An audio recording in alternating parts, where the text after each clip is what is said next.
ओम श्री महालक्ष्मी देवे नमः. श्री महालक्ष्मी महात्म्य. गुरुवारची कहाणी. अनेक भाविक श्री लक्ष्मी देवीचे व्रत करतात.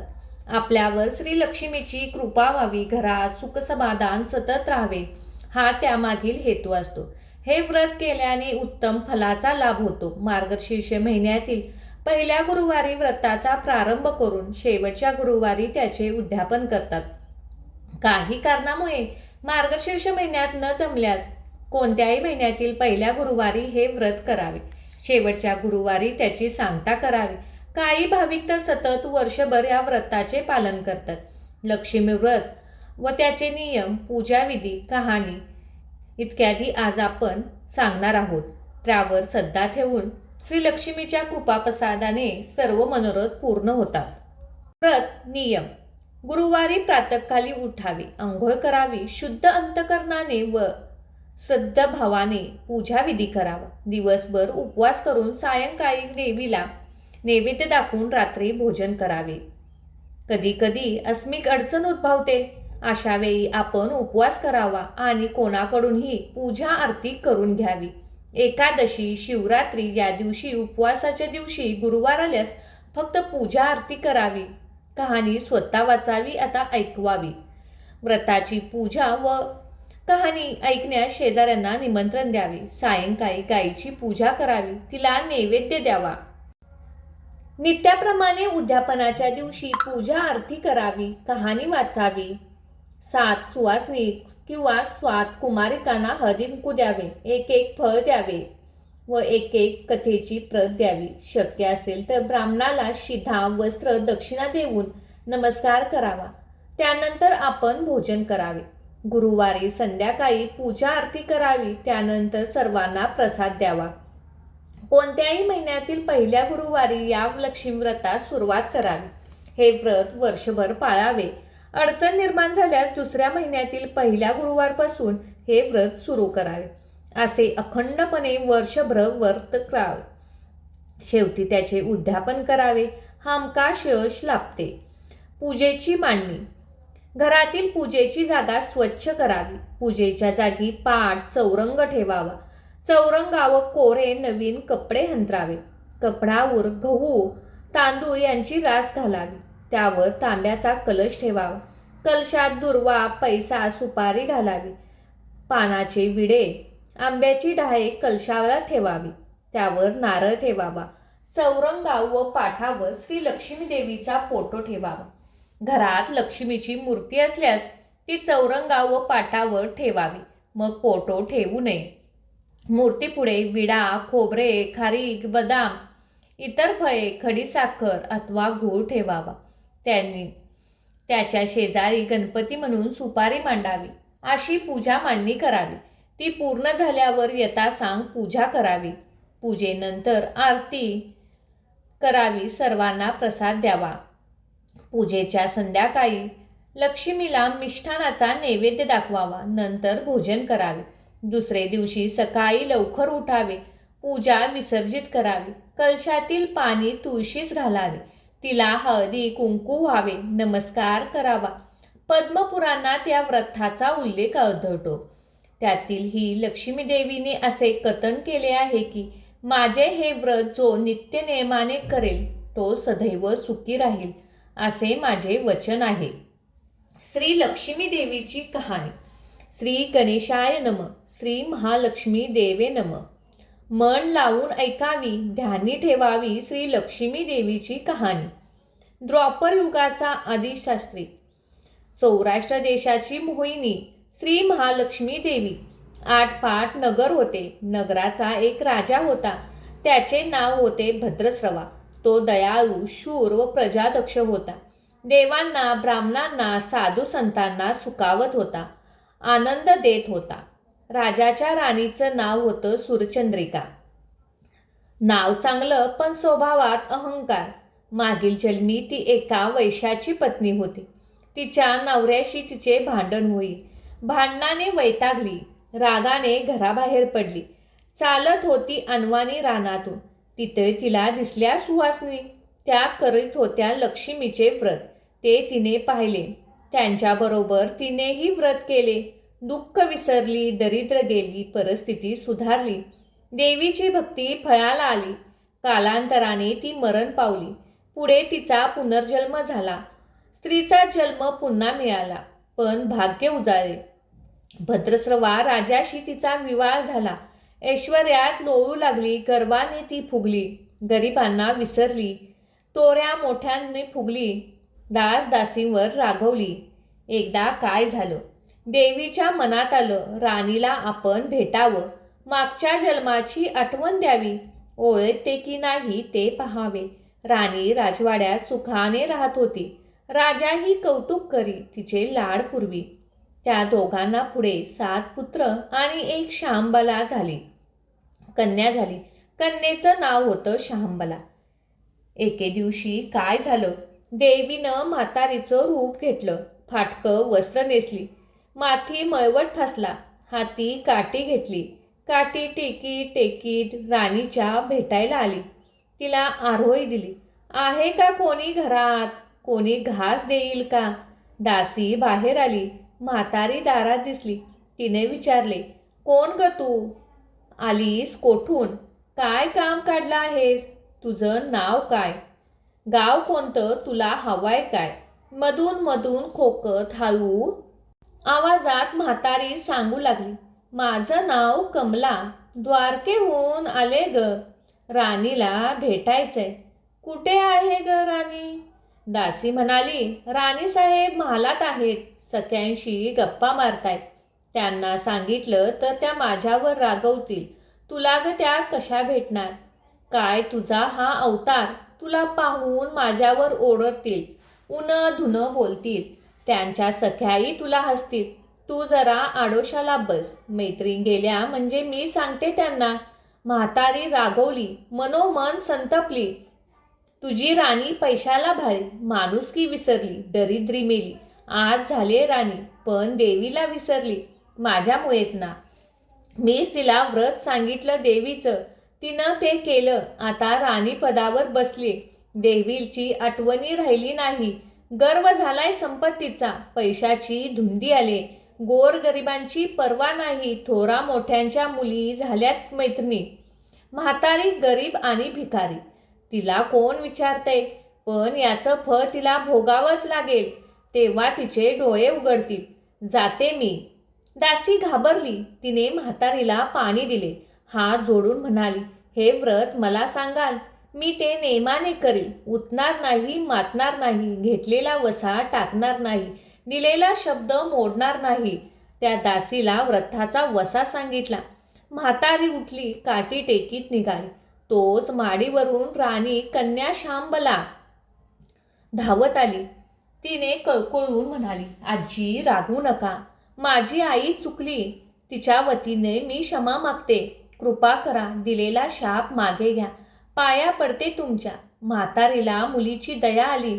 म्हातारीने क्षणभर त्या मुलीकडे पाहिले आणि तिला लक्ष्मीव्रताचा वसा सांगितला.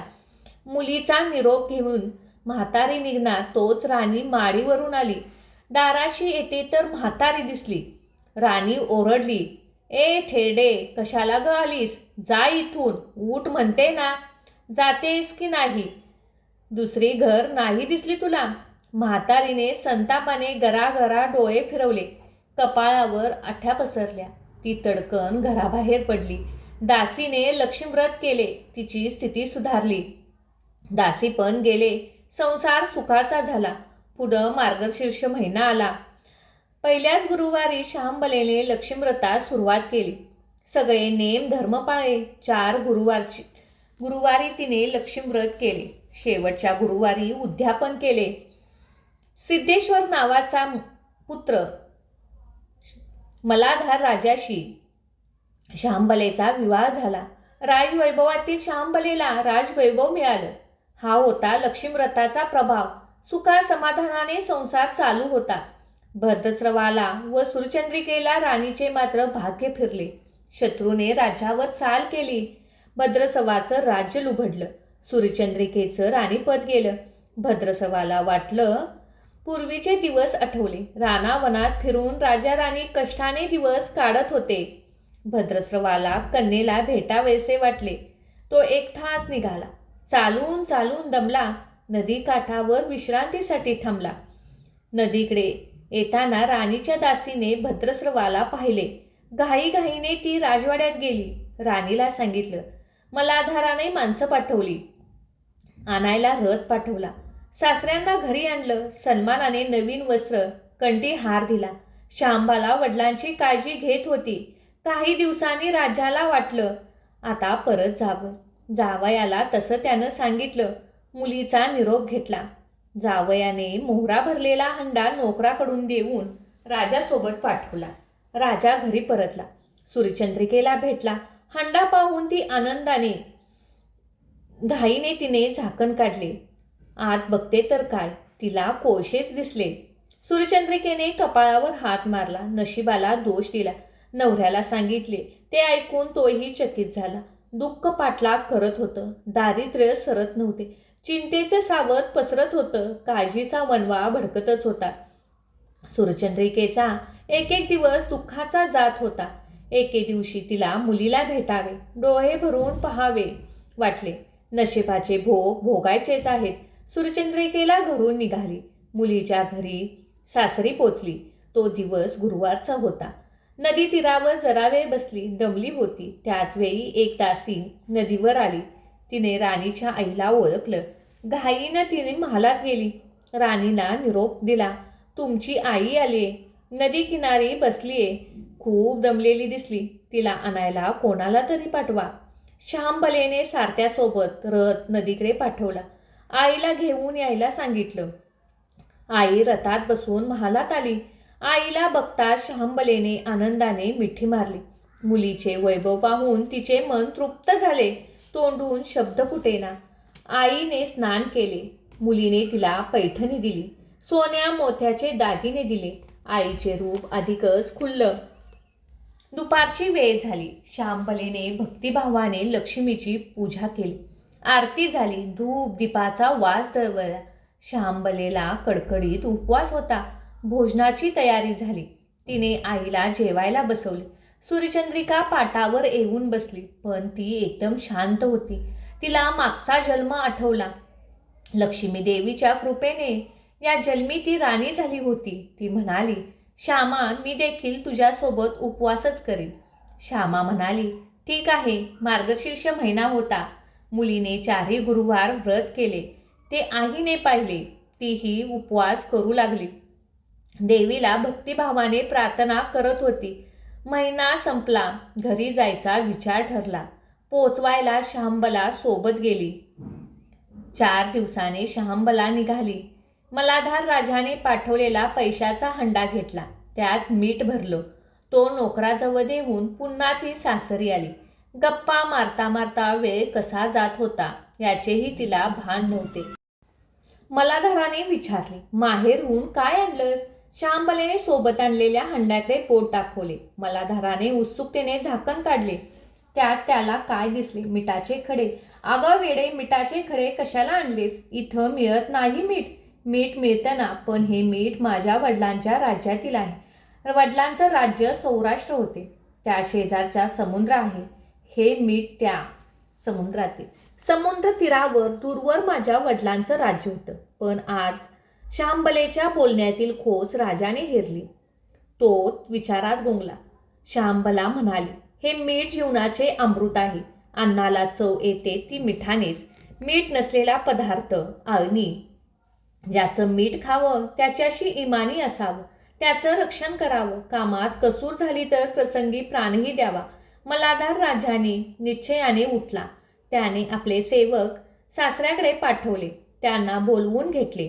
भद्रस्रवाला काय झाले ते कळालं नाही. ताबडतोब तो जावयाकडे आले. दोघांची गुप्त बैठक झाली. विचार पक्का ठरला.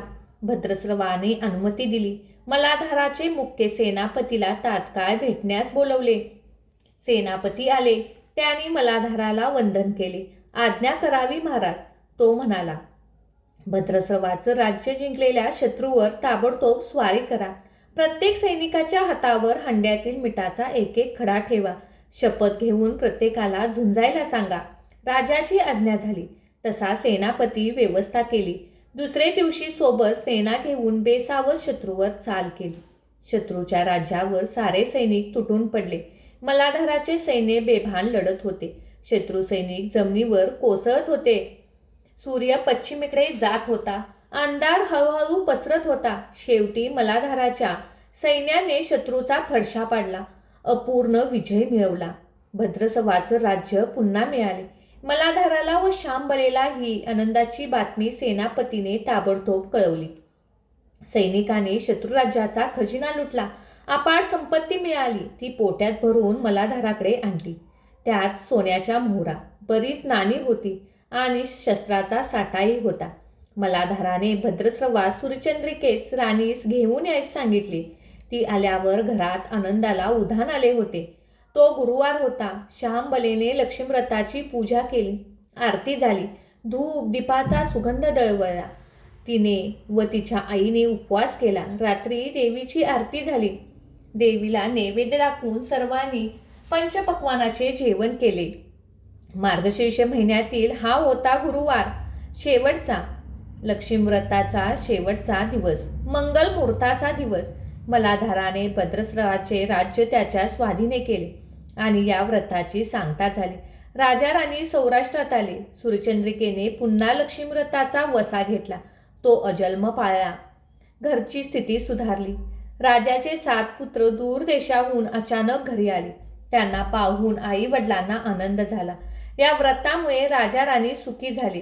सूर्यचंद्रिकेचे वादळ सरले. अशी 7 उत्तराची कहाणी 5 उत्तरी सुफळ संपूर्ण. सर्वांनी देवीला वंदन करावे. त्याचं घर सदैव आनंदित राहावे अशी लक्ष्मी देवीला प्रार्थना करावी आणि ओम श्री लक्ष्मी देवे नमः या मंत्राचा जप करावा. श्री स्वामी समर्थ.